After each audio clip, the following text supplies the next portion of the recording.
राधे राधे प्रिय दर्शकों, जिंदगी का सफर चैनल में आपका स्वागत है। रामनगर में बने हुए बड़े से महल में एक छोटे से 10 बाई 10 के कमरे में सीमा जी रहती थी। सीमा जी की उम्र 70 वर्ष हो चुकी थी। सीमा जी अभी सुबह सुबह उठकर अपने कमर में वार्म लगा रही थी, तभी उनकी बहू ने दरवाजा खोला, जिसका नाम साक्षी था। उसने एक प्लेट में एक कप चाय रखा था और 2 बिस्किट। दरवाजा खोलकर मुंह बनाते हुए कहती है, अरे माँ जी, आपके कमरे में आओ तो लगता है उल्टी हो जाएगा। जब देखो बाम लगाती रहती हो। आपके कमरे से तो पूरा दिन दवाइयों की ही बदबू आती रहती है। लो चाय। कहकर उसने चाय की प्लेट को नीचे रखकर सरका दिया और धड़ाम से दरवाजा बंद कर दिया। फिर बाहर से ही बोलती है, अरे हाँ माँ जी, एक बात और सुन लो। मैं जा रही हूँ आज किटी पार्टी की तैयारी करने।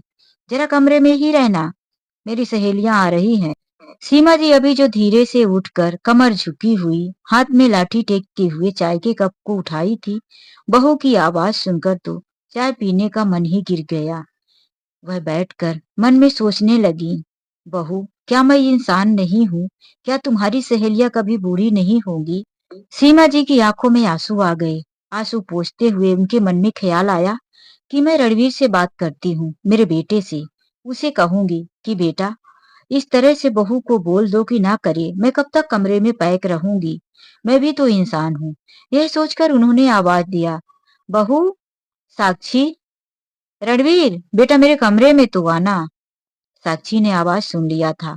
वह चिल्लाई, जाओ देखो सुनो, तुम्हारी माँ का कुछ ऑर्डर आया है। रणवीर, जो कि अभी ऑफिस जाने के लिए तैयार हो रहा था, बालों में कंघी फेर रहा था, उसने कंघी को वहीं टेबल पर पटका और बोला, माँ भी ना चैन से जीने नहीं देती। वह कहकर कमरे में जाता है और बाहर से ही कहता है, अब क्या है माँ, अभी अभी तुमको साक्षी चाय देकर गई। तुम भी ना माँ, मुझे देर करवा दोगी। बेटा रणवीर, मैं तुमसे कुछ कहना चाहती थी। वो मेरी दवाइयाँ कमर दर्द, घुटने दर्द की खत्म हो गई है, जिसके कारण मुझे पूरा दिन बाम लगाना पड़ता है। बहू को भी मेरी दवाइयों से तकलीफ होती है। दर्द की दवाइयाँ ला देना बेटा। ले, यह पुरानी गोलियों के पत्ते हैं, जिसमें गोली नहीं है। रणवीर ने कहा, माँ, जब देखो तुम्हारी दवाइयों की पर्ची। मैं काफी परेशान रहता हूँ माँ, मेरे पास और भी 100 काम रहते हैं। सीमा जी फिर से धीमी आवाज में बोली, बेटा, लेकिन मैं किससे कहूँ, तुम ही तो हो मेरे। धीरे से उन्होंने गोलियों को पत्ते जमीन पर रख दिया।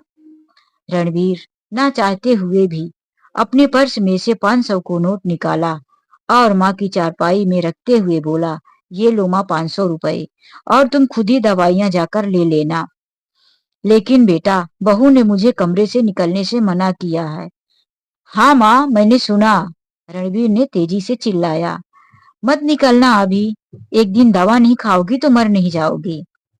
सीमा जी के पास कोई जवाब नहीं था। रणवीर कमरे से बाहर निकल गया। सीमा जी ने उस खाली पत्ते को देखते ही रह गई। कभी 500 रुपए को देखती तो कभी जमीन में उनकी दवाई के जो खाली पत्ता था उसे देखती। बाहर निकलते हुए अपनी पत्नी साक्षी से कहता है, मेरा टिफिन तैयार है साक्षी, मैं जा रहा हूँ। साक्षी कहती है, नहीं, आज सारा खाना अधूरा पड़ा है, किटी पार्टी है, उसके लिए नाश्ता बना रही हूँ। तुम आज दोपहर में खाना बाहर ही खा लेना। रणवीर अपना बैग उठाकर चला गया, पत्नी को जवाब नहीं दिया। बाहर साक्षी पार्टी की तैयारी कर रही थी और अंदर सीमा जी बैठे आंसू बहा रही थी। बेटे ने 500 रुपए फेंक दिया था, जबकि उनकी दवाइयां सारी 2000 रुपए तक की आती। लेकिन बहू ने कमरे से निकलने से मना किया था। आज सीमा जी अपने पति की तस्वीर को देखी और कहने लगी, देख रहे हो, इतना बुरा दिन आ गया है मेरे लिए। वह समय था जब मेरा बेटा रणवीर सिर्फ 8 साल का था और आप मुझे उसके साथ अकेला छोड़कर गए थे। सीमा जी की शादी के बाद दूसरे साल ही उनका बेटा रणवीर पैदा हुआ था। पति की अच्छी खासी कमाई थी, उनका अपना कारखाना था। सीमा जी को पैसे की कोई कमी नहीं थी। एक दिन सीमा जी के पति अवधेश जी बिजनेस के काम से ही बाहर गए थे। तभी उन्हें हार्ट अटैक आता है। वह वहां से जिंदा लौटकर नहीं आते। उनका मृत शरीर वापिस आता है। सीमा जी की दुनिया उजड़ चुकी थी। वह बहुत दुखी हुई, बहुत रोती रही, लेकिन जो होनी होनी थी हो चुकी थी। उन्होंने अपने बेटे रणवीर को देखा और उसी के सहारे जीने का फैसला कर लिया। सीमा जी के मायके वालों ने कहा कि वह घर छोड़कर चली आओ, दूसरी जगह तुम्हारी शादी करवा देंगे। लेकिन सीमा जी ने कहा, मैं अपने बेटे को छोड़कर नहीं आऊंगी। मेरे ससुराल वाले मुझे मेरा बेटा नहीं देंगे, क्योंकि वह मेरे पति की आखिरी निशानी है और उस प्रॉपर्टी का मालिक। सीमा जी अपने बेटे को संभालती और अपने पति के कारखाने को भी संभालने लगी। सीमा जी काफी व्यस्त रहती, फिर भी वह अपने बेटे के लिए बहुत समय निकाला करती थी। वह अपने बेटे रणवीर की अच्छी परवरिश करने लगी। हालांकि सीमा जी को पैसे रुपए की कोई कमी नहीं पड़ती, क्योंकि थोड़ा बहुत सीमा जी पढ़ी लिखी भी थी और पति के कारखाने में आना जाना लगा रहता था। इसीलिए वह अपना वर्करों के साथ काम अच्छे से करवाती रहती थी। धीरे धीरे उनका बेटा रणवीर बड़ा होने लगा और वह भी अपने पिता के कारखाने में जाने लगा। सीमा जी अब धीरे धीरे बूढ़ी हो चली थी। उनकी उम्र 70 वर्ष हो गई। सीमा जी ने 15 साल पहले ही कारखाने में जाना बंद कर दिया था। कारखाने का काम रणवीर ही संभाल रहा था। सीमा जी घर पर क्या बैठी कि बहू के ऊपर बोझ बन गई थी। उनकी बहू साक्षी, जो कि उनके बेटे की पसंद की शादी थी। सीमा जी ने कभी रोक टोक नहीं किया। जब से साक्षी उस घर में आई थी, घर के मालकिन बन गई थी। उनका घर किसी आलीशान कोठी से कम नहीं था। 3 करोड़ का उनका अपना खुद का मकान था, क्योंकि उनके पति के पास पहले ही किसी चीज की कमी नहीं थी। अपना कारखाना, अपना बिजनेस, सब कुछ था। लेकिन अब सीमा जी के पास वह ताकत, वह उम्र नहीं थी, उनके पास से निकल चुकी थी। सीमा जी कमर से झुक गई थी, लाठी लेकर चला करती थी।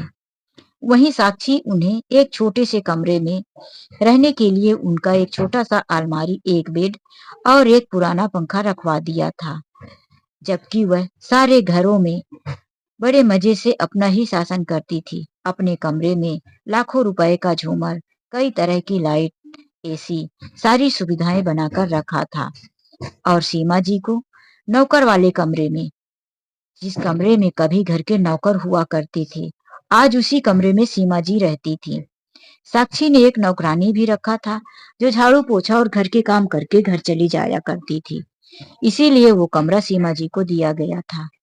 सीमा जी अपनी किस्मत पर रोती कि जिस बेटे को हमने सब कुछ समझा, उसे पढ़ा लिखा कर आगे बढ़ाया, उसे अपनी कंपनी और इस महल का मालिक बना दिया, बहू के आते ही सब कुछ उसे सौंप दिया, आज उसी बहू ने मुझे नौकर वाले कमरे में डाल दिया, यह कहकर कि माँ जी अब बूढ़ी हो गई हो, आपको सिर्फ दवाइयाँ और 2 रोटी की जरूरत है, इसी कमरे में पड़े रहो, जो कि कोने में साइड में है, और पूरे कमरे में मत आया करो, किसी भी चीज में हाथ मत लगाया करो, आपके हाथों में बाम और दवाइयों की बदबू रहती है, जिस सामान को पकड़ती हो वह सामान बदबू मारने लगता है।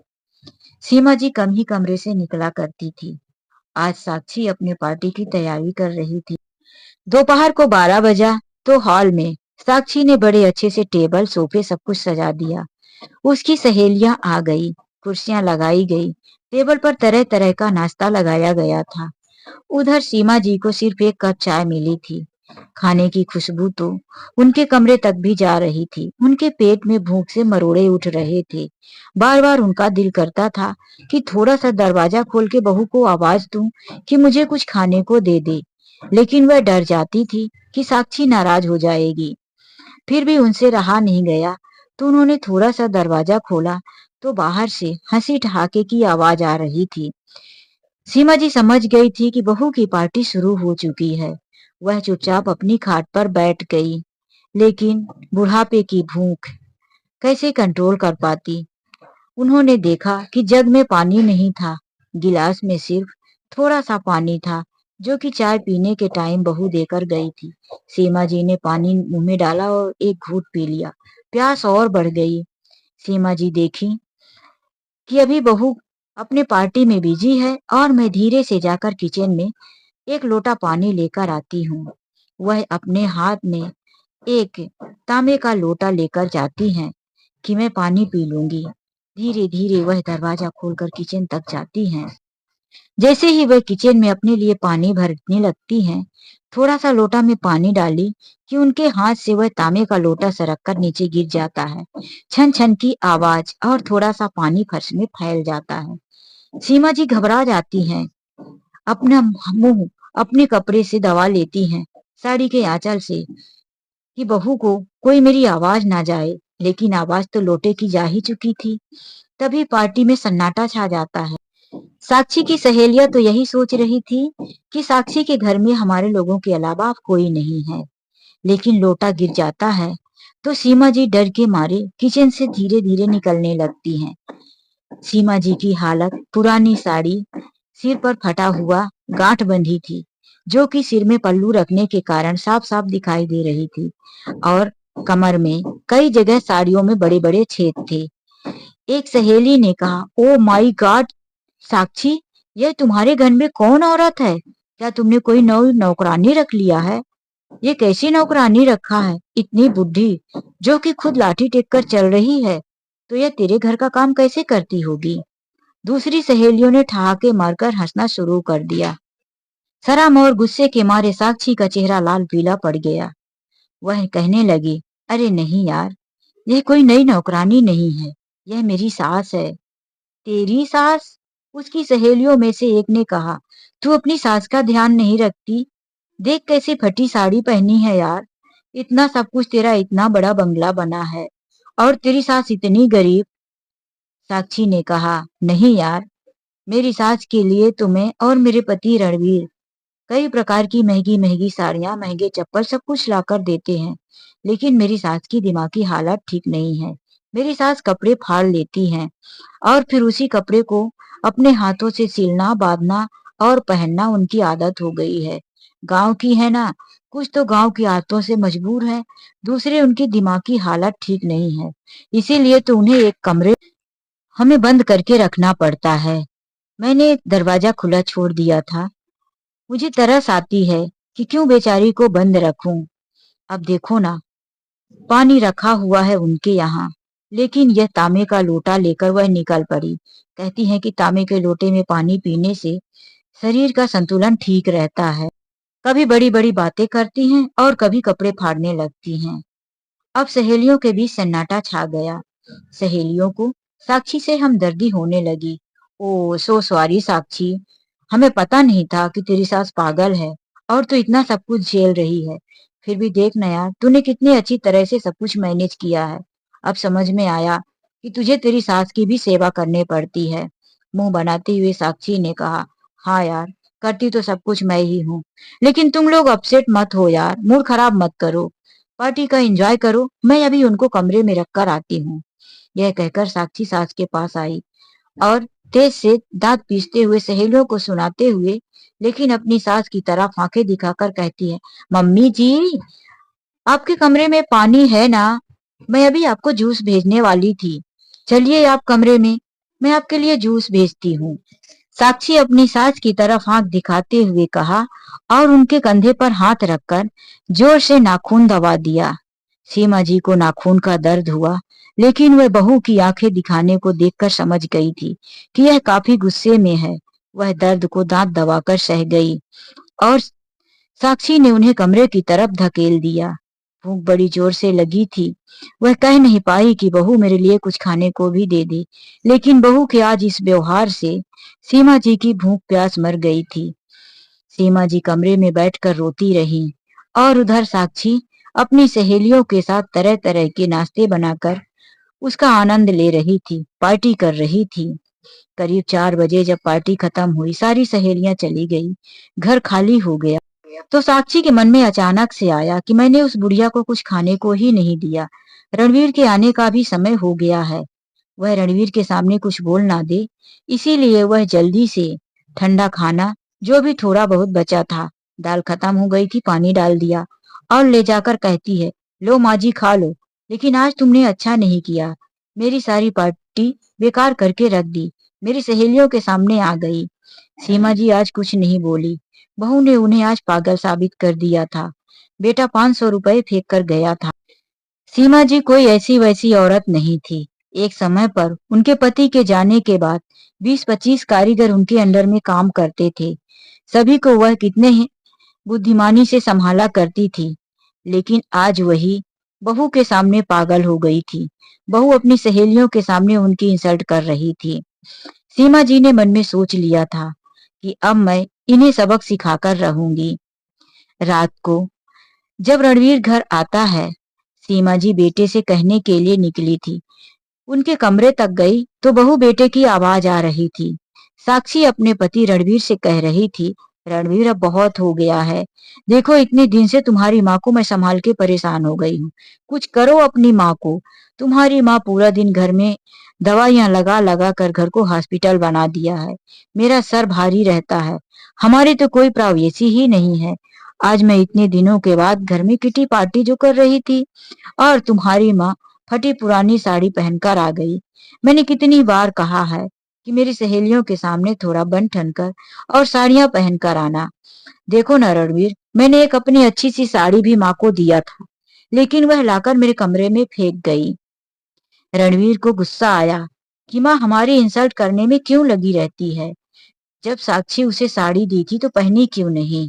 रणवीर ने कहा, बस साक्षी, अब चिंता मत करो, ज्यादा दिन का समय नहीं है। माँ की इन हरकतों से मैं भी परेशान हो गया हूँ। परसों माँ का 70 साल का जन्मदिन है। माँ 70 वर्ष की हो जाएगी। हम माँ के लिए कुछ करेंगे। यह सुनकर साक्षी उठ खड़ी हुई। क्या बात करते हो? अब 70 साल की उम्र में तुम अपनी माँ का जन्मदिन मनाओगे? अरे यार, पहले मेरी बात तो सुनो। रणवीर ने हाथ पकड़कर बैठाते हुए साक्षी से कहा, हम इतनी बड़ी पार्टी कुछ नहीं रखेंगे। उस जन्मदिन पर माँ से जो भी पिताजी की प्रॉपर्टी, कारखाना और यह घर का पेपर है, सब कुछ अपने नाम करवा लेंगे। आखिर मैं संभाल ही रहा हूँ अभी तक, मेरे नाम कुछ भी नहीं है। और यदि हमने माँ के साथ कुछ ऐसा वैसा किया तो माँ हमें इस प्रॉपर्टी को देने से इनकार भी कर सकती है।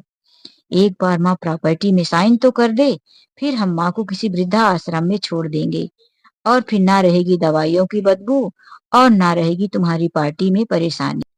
साक्षी खुशी के मारे फूली ना समाई, लेकिन सीमा जी के पैरों तले जमीन सरक गई, जो कि अपने बेटे से कहने आई थी कि बहू को समझा लो, लेकिन उनका बेटा तो उल्टे प्लानिंग बना रहा था कि माँ की प्रॉपर्टी हड़प लूं, धोखा देकर साइन करवा लूं और माँ को वृद्धा आश्रम भेज दूं। सीमा जी उल्टे पांव कमरे में लौट आई और बैठकर सोचने लगी, बिल्कुल नहीं, मैं ऐसा नहीं होने दूंगी। मैं इन्हें सबक सिखाकर रहूंगी। मैं वृद्धा आश्रम तो जाऊंगी, लेकिन इन्हें सबक सिखाने के बाद। तीसरे दिन सीमा जी के 70वें जन्मदिन पर पार्टी की तैयारी हो रही थी। वही बेटा कर रहा था जो कभी माँ के जन्मदिन पर उनके पैर छूने तक नहीं आया। आज वह माँ के लिए केक लाया था और घर को सजाकर रखा था, एक स्टेज बनाया था।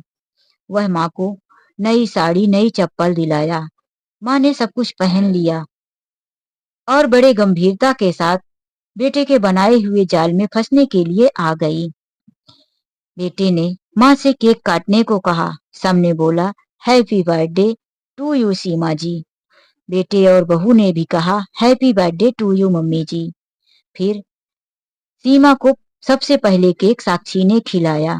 केक काटने की विधि समाप्त होते ही रणवीर ने अपनी पत्नी साक्षी को इशारा किया।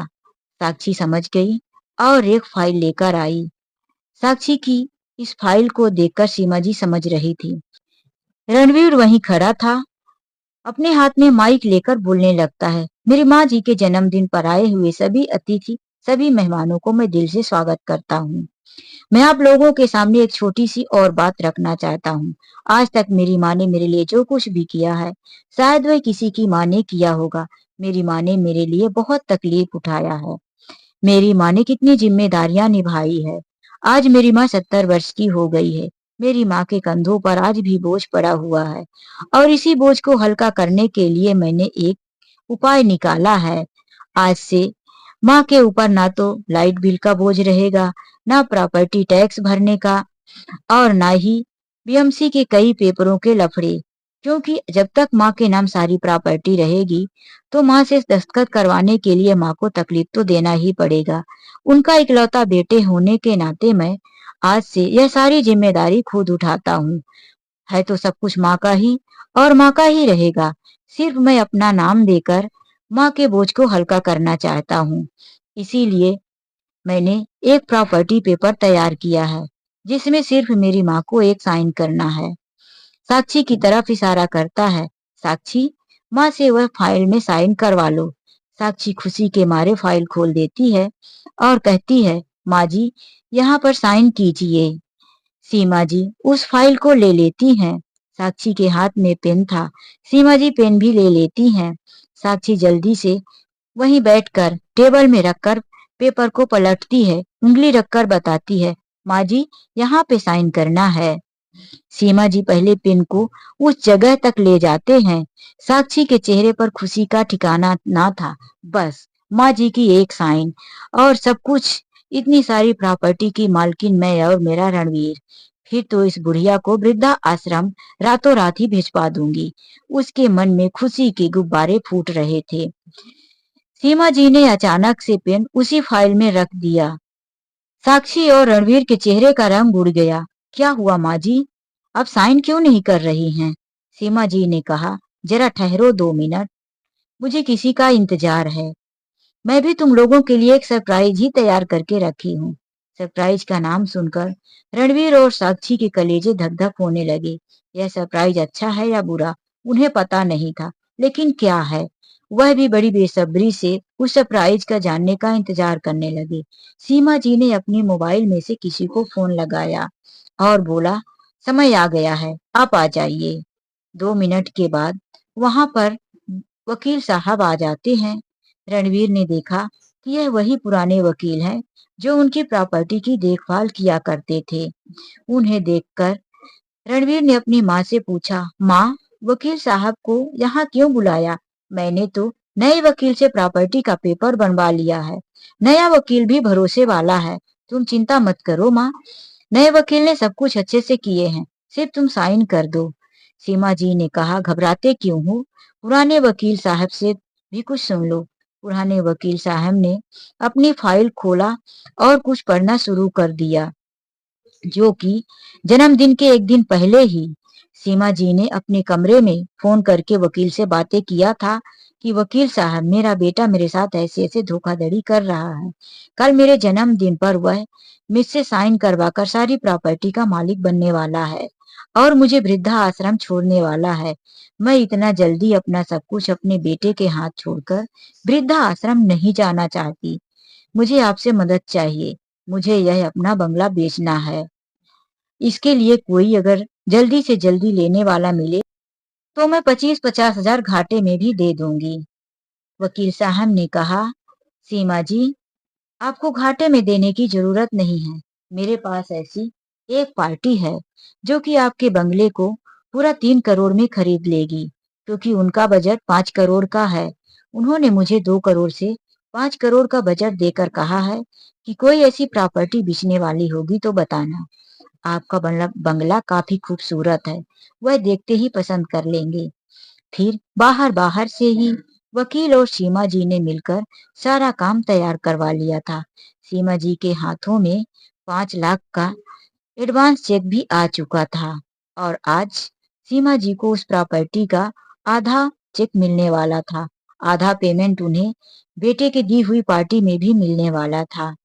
सीमा जी के यह प्रॉपर्टी के पेपर के बारे में जानकर रणवीर और साक्षी के होश उड़ गए। माँ, तुम घर बेच रही हो और तुमने एडवांस में चेक भी ले लिया और हमें खबर नहीं होने दी। माँ, तुम ऐसे कैसे कर सकती हो? सीमा जी ने कहा, जिस तरह से तुम दोनों पति पत्नी ने प्लान बनाया कि सारी प्रॉपर्टी अपने नाम कर लोगे और मुझे किसी पुराने से वृद्धा आश्रम में छोड़कर आओगे, उसी तरह से मैंने भी बनाया। जिस दिन तुम्हारी पत्नी ने पार्टी रखा था, पूरा दिन मुझे भूखा प्यासा रखा, अपनी सहेलियों के सामने मुझे पागल साबित कर दिया और तुमसे शिकायत की तो तुमने कहा कि मैं माँ से सब कुछ हड़प लूंगा और फिर वृद्धा आश्रम छोड़ दूंगा। बेटा, मैं तुम्हें अपना बेटा समझकर तुमसे शिकायत करने जा रही थी कि बहू को समझा दो, लेकिन तुम इस तरह से अपनी पत्नी के बस में थे कि मैं तुम्हें कुछ कह ना पाई, और उसी दिन मैंने यह ठान लिया था। साक्षी और रणवीर अब क्रोधित भी थे और शर्मिंदा भी। माँ जी, आप यह सब क्या कह रही हैं? शायद आपने कुछ गलत सुना होगा। हम लोगों ने ऐसा कुछ नहीं कहा। सीमा जी ने कहा, मैंने अपने कानों से सुना है। यह झूठ नहीं है। अब तुम लाख कोशिश करो झूठ बोलने की, मुझे नहीं बदल सकती। फिर उन्होंने वकील साहब की तरफ देखा और कहा, वकील साहब, मुझे आधा अभी पेमेंट चाहिए, आधा पेमेंट रजिस्ट्री होने के समय पर। वकील साहब ने कहा, सीमा जी, आप चिंता मत कीजिए, सब कुछ हो जाएगा। पार्टी मेरी तरफ से है और हम भी आपके पुराने वकील हैं, भरोसा कीजिए। सीमा जी को आधा चेक मिल गया। सीमा जी ने अपने बेटे को आवाज देते हुए कहा, हाँ रणवीर, 1 महीने का टाइम तुम्हें भी दिया जाता है। 1 महीने के बाद इस घर में मिस्टर आनंद जी कब्जा कर लेंगे। इस घर की चाबी 1 महीने के बाद उन्हें देना है। हमें 1 महीने में ही रजिस्ट्री करने का दिन मिला है।